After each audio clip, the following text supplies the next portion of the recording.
রাসূলুল্লাহ সাল্লাল্লাহু তাআলা আলাইহি ওয়া আলিহি ওয়াসাল্লাম বলেন যে বেশি অভিশাপ দিবে আর যে বেশি উপহাস করবে তবে কিয়ামতের দিনে তার কোনো সাক্ষী হবে না এবং সুপারিশকারী হবে না।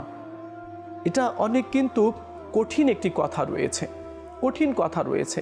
কেননা কিয়ামতের দিনে একটি নেকির জন্য মানুষ এক প্রান্ত হতে অন্য প্রান্ত পর্যন্ত ছুটবে, মায়ের কাছে যাবে যে মা তাকে লালন পালন করেছে, বলবে মা আমাকে একটি নেকি দিয়ে দাও, আজ আমি খুব সমস্যা রয়েছি, কঠিন দিন আমার উপরে চলে এসেছে, মা আমার কাছে নেকি নেই, তুমি তো আমার মা, তুমি আমাকে একটি নেকি দাও। তো মা বলবে চলে যাও সামনে থেকে, আমার দুনিয়াতে কোনো সন্তান ছিল না।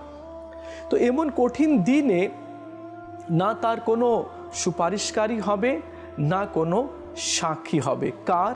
সেই ব্যক্তির যে বেশি অভিশাপ দেয়,